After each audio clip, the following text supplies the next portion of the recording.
Hello everyone and welcome back to the Mealy Project. Now, unfortunately, we're going to be taking a break from our tour of South America, but that will be back soon. Today, we're going to be looking at the linguistic history of the Iberian Peninsula. Before we begin, remember to like and subscribe if you enjoy this video.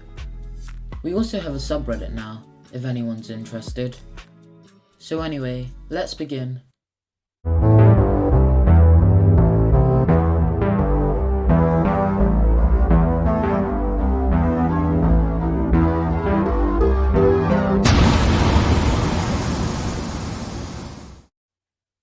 This block of land is the Iberian Peninsula. It's home to two countries, Spain and Portugal. When you think of languages here, you probably think of the modern-day Spanish and Portuguese languages. However, the region's linguistic history starts way before that. So, let's wind the clock back a few thousand years and investigate those languages. Before the Roman conquest, two main languages were spoken: Iberian in the south and Basque in the north.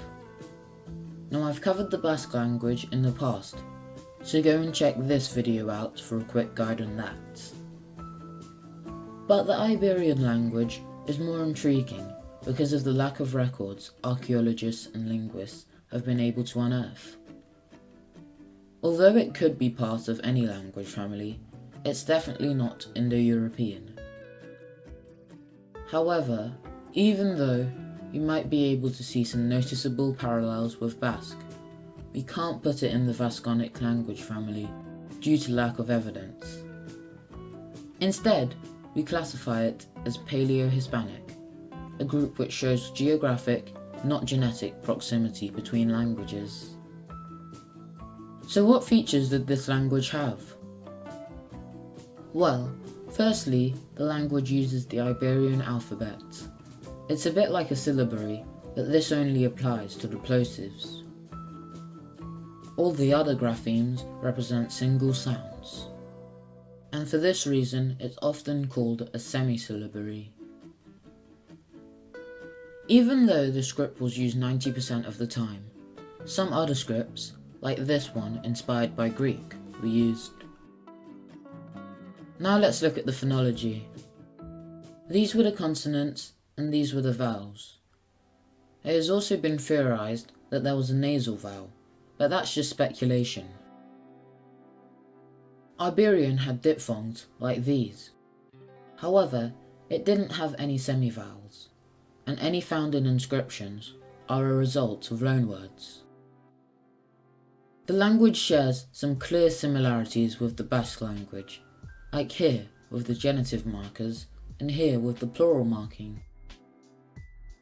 Even though this language was spoken over 3,000 years ago, we do have a rough idea of what some of the words meant, due to some extremely useful bilingual inscriptions. And the Iberian language has left its mark on Spanish and Portuguese through these words. We can also reconstruct some of Iberian's numbers. For comparison, here are their Proto-Basque counterparts.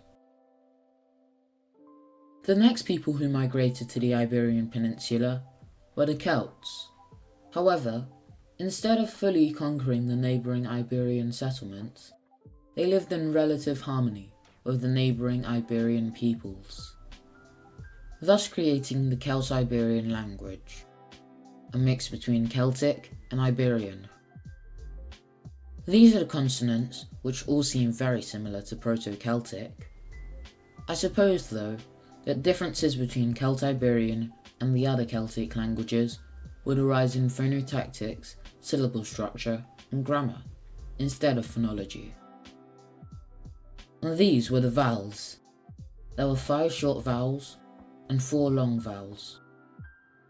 There were also these diphthongs.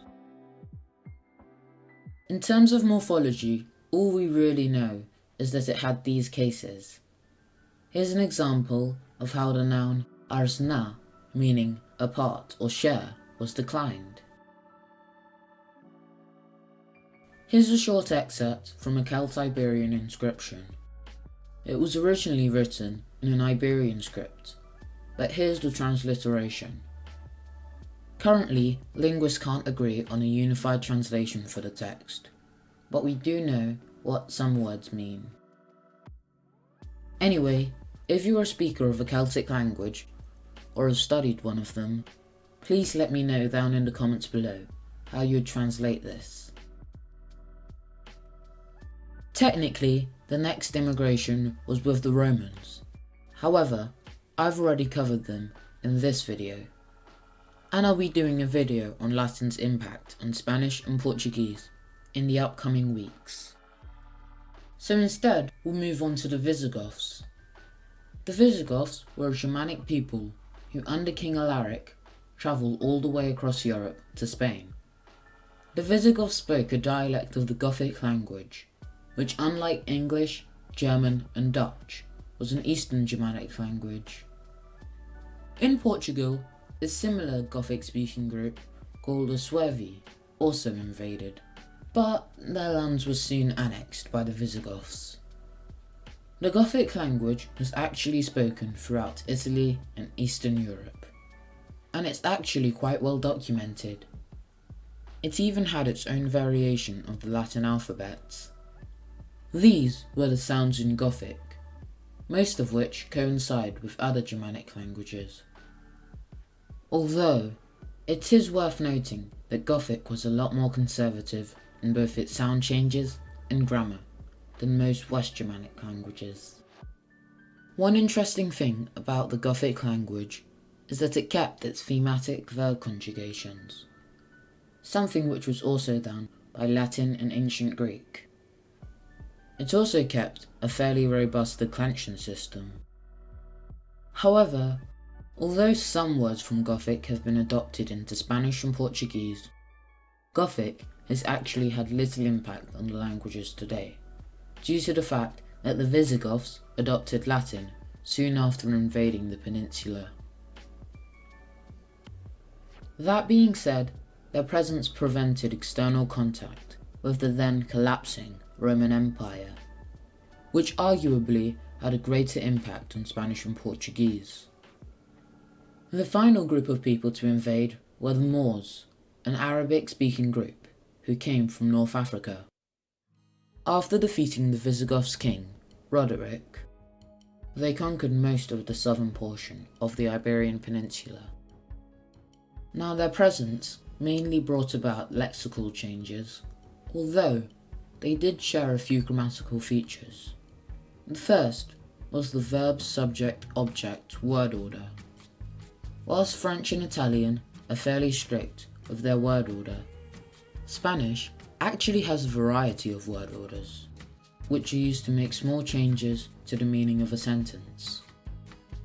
So while French and Italian always use SVO word order, Spanish uses SVO in conjunction with VSO, a feature attributed to the influx of Arabic.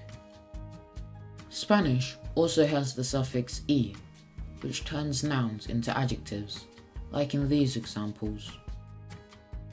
The Umayyad rule also brought thousands of words into both Spanish and Portuguese. Here are just a few examples. Anyway, that's all for this week.